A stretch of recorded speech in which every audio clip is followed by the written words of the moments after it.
안녕하세요. 사연을 시작하기에 앞서 구독과 좋아요 부탁드려요. 감사합니다. 사연 시작해 볼게요. 안녕하세요. 저는 성수동에 살고 있는 30대 여성입니다. 결혼 2년 차였던 그 봄날, 저는 시어머니의 가게에서 아침부터 저녁까지 일하고 있었어요. 출근하자마자 들리는 시어머니의 꾸중에 저는 그저 고개를 숙인 채 앞치마를 둘렀어요. 시계는 8시 정각을 가리키고 있었는데도 시어머니 눈에는 늦은 거였죠. 늘 그랬어요. 우리 동네에서 한 식당을 운영하시는 시어머니는 주방 직원들 사이에서도 악명이 자자했답니다. 4년간 이 동네에서 장사를 하면서 쌓은 자부심이 대단하셨는데 그만큼 직원들에 대한 요구사항도 까다로우셨죠. 사실 전 따로 직장을 다니고 있었는데 시어머니께서 자꾸 직원이 그만두고 일손이 부족하니 직장 그만두고 가게 일을 도우라며 압박을 주셔서 어쩔 수 없이 직장을 그만두게 되었거든요. 그런데 왜 자꾸 직원이 그만두는 건지 처음엔 의아했는데 제가 가게에 나와 일을 해보니 이해가 되더라고요. 오늘도 주방에서 일하시는 이모님의 어깨가 움찔했어요. 시어머니는 방금 만든 양념을 쓰레기통에 모조리 쓸어 넣으셨죠. 시어머니의 고함에 주방이 순식간에 조용해졌답니다. 저는 눈치를 보며 설거지를 계속했어요. 곧 점심 장사가 시작될 텐데 이렇게 분위기가 험악해지면 늘 장사에도 지장이 있었거든요. 이번이 벌써 3번째였어요. 지난달에도 이번 달에도 이모님들이 하나씩 그만두셨죠. 시어머니의 성격 때문에 주방 아주머니들이 하나둘 그만두는 건 이제 일상이 되어버렸답니다. 설거지를 마무리하려는 찰나 시어머니가 저를 부르셨어요. 가슴이 덜컥 내려앉았죠. 늘 그랬어요. 시어머니가 사무실로 부르실 때면 좋은 일보다는 꾸중이 더 많았으니까요. 시어머니께서 갑자기 친정 엄마 이야기를 꺼내셨어요. 평소 친정 이야기만 나와도 얼굴을 찌푸리시던 분이었는데 말이에요. 엄마가 아직도 파출부 일을 하시는지 어디서 일하시는지 물어보셨죠. 강남 쪽에서 한 집만 20년째 다니신다고 말씀드렸더니 시어머니의 말투에는 비아냥이 깔려 있었어요. 마치 파출부 일이라도 꾸준히 하는 게 어디냐는 식이었죠.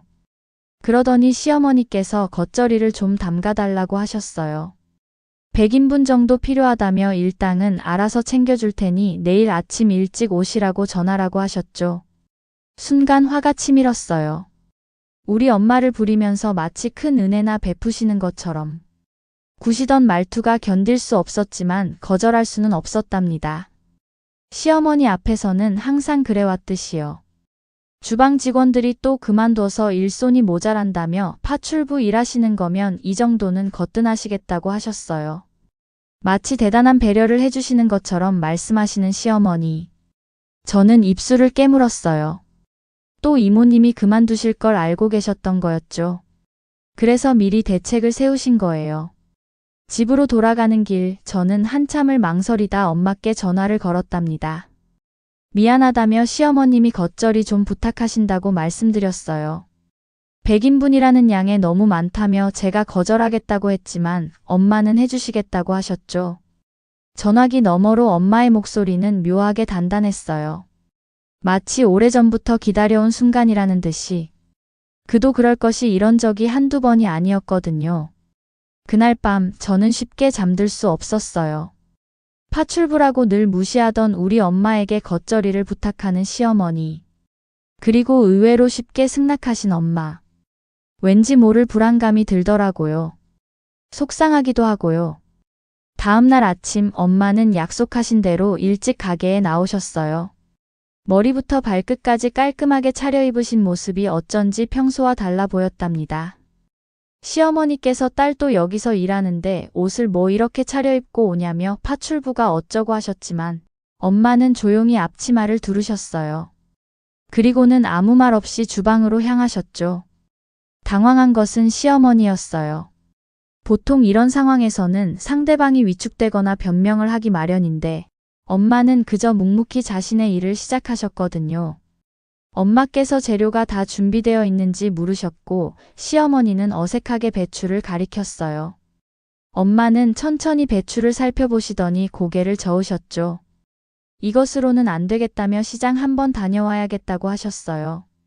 시어머니께서 배추가 뭐가 문제냐고 하셨지만 엄마는 손님들 입맛을 사로잡으려면 재료부터 달라야 한다고 단호하게 말씀하셨어요.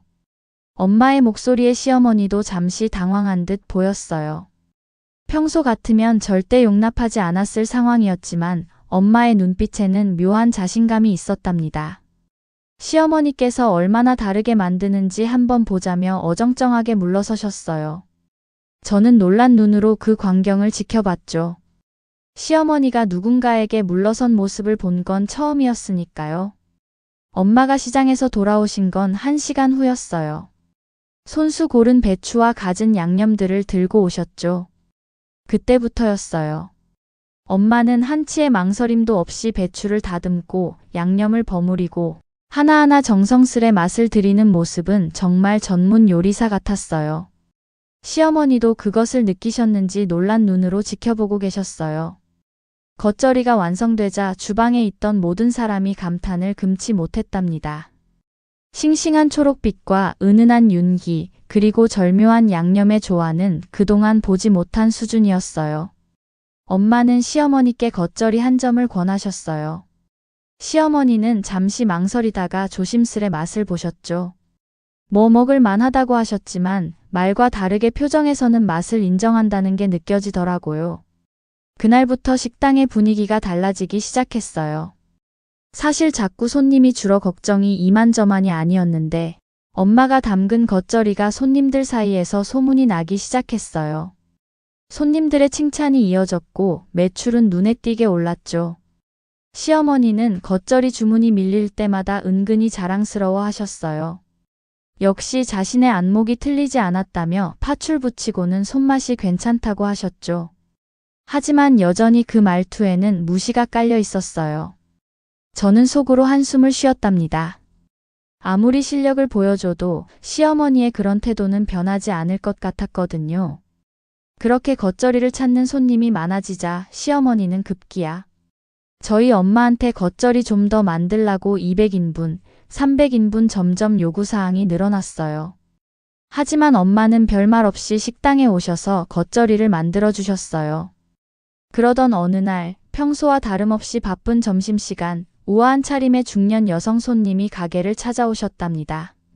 테이블에 앉아 음식을 기다리시던 그분은 우연히 주방을 들여다보시다가 놀란 목소리를 내셨어요. 순간 주방이 조용해졌어요. 엄마는 겉절이를 손질하다 말고 그 자리에 굳어버리셨죠. 그 손님은 엄마가 20년째 파출부로 일하고 계신 명문가의 사모님이었어요. 오래 일하셔서 그런지 사이가 돈독해 보이셨어요. 사모님께서 엄마가 여기서 일하시는 줄은 몰랐다며 자신의 집 일 잘해줘서 고마운데 왜 이런 곳에서 고생을 하냐고 하셨어요. 자신이 챙겨준다고 챙겨준 건데 더 신경 써야겠다고 하시더라고요. 시어머니의 얼굴이 순간 굳어졌어요. 손님들이 보는 앞에서 자신의 가게 주방 일손이 다른 집 파출부라는 게 드러난 것이 불편한 듯 했어요. 시어머니께서 지금 장사 중이니 이런 얘기는 나중에 따로 하자고 끼어들려 했지만 사모님은 전혀 개의치 않는 듯 했어요. 일부러 들으라는 듯이 이야기하셨어요. 사모님께서 엄마가 여기서 일하시는 걸 보니 이 식당 음식은 틀림없겠다고 하셨어요. 자신의 집에서도 엄마의 음식 솜씨는 정말 탁월하다며 겉절이 담그시는 건 명인급이라고 하셨죠. 20년이면 엄마가 자신의 아이들을 다 키워내신 거라고 하시더라고요. 엄마는 겸손하게 고개를 숙이셨지만 사모님의 말씀에 주방의 분위기가 미묘하게 달라졌어요. 20년간 한 집만 다녔다는 것도 그 집이 대단한 부자라는 것도 놀라웠지만 무엇보다 사모님이 우리 엄마를 대하는 태도가 심상치 않았답니다. 사모님께서 나중에 집에서 보자며 엄마께 할 말 있다고 했으니 집에서 편하게 이야기하자고 하셨어요. 밥 잘 먹고 가겠다며 우아한 미소를 지으며 자리로 돌아가셨어요. 그날 이후로 식당의 분위기는 미묘하게 달라지기 시작했답니다. 그날 이후로 시어머니의 태도는 더욱 거칠어졌어요. 주방에서 일하는 다른 이모님들에게도 저에게도 특히 저희 엄마에게는 더욱 심했답니다. 시어머니께서 겉절이가 이게 뭐냐며 간도 제대로 못 맞춘다고 하셨어요.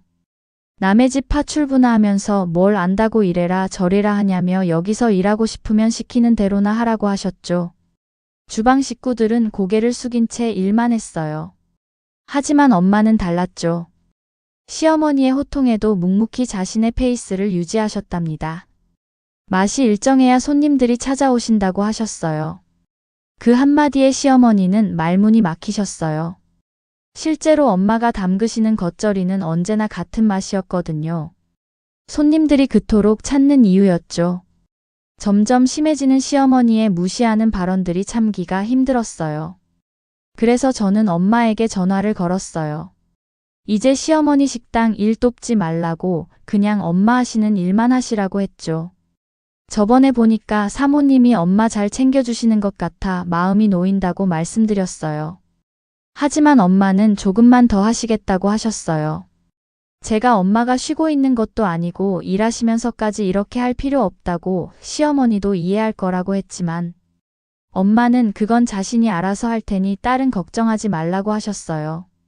제가 힘드시면 언제든 그만두셔야 한다고 했지만 딸이 걱정되셨던 건지 자꾸만 식당에 나오시려 하더라고요. 그런데 정확히 일주일 뒤 충격적인 사실을 알게 되었어요. 엄마가 그 건물을 사셨다는 거였어요. 아빠가 돌아가시면서 남겨준 땅이 값이 제법 올라서 그것도 팔고 아빠가 남겨준 보험금이랑 그동안 일하면서 모은 돈으로 샀다고 하셨죠. 시어머니 식당이 있는 그 건물을 엄마가 사셨다는 거였어요. 믿을 수가 없었죠. 건물이 한두 푼도 아니라고 했더니 사모님이 많이 도와주셨다고 하셨어요. 20년 동안 자신이 없었으면 어쩔 뻔했냐며 앞으로도 잘 부탁한다고 하시면서 퇴직금 미리 주는 거라고 생각하라고 하시더랍니다. 그날 사모님과 나누신 이야기가 이거였다고 하셨어요. 건물 계약 이야기였죠. 사모님이 부동산 투자에 관심이 많으셔서 늘 조언을 해주셨다고 했어요. 20년이면 긴 시간이니 엄마 이야기 들어보시고는 이 건물 꼭 사라고 하시면서 하나하나 다 챙겨주시더랍니다. 저는 입을 다물지 못했어요. 시어머니의 눈에는 그저 하찮은 파출부였던 우리 엄마가 알고 보니 이런 준비를 하고 계셨다니요.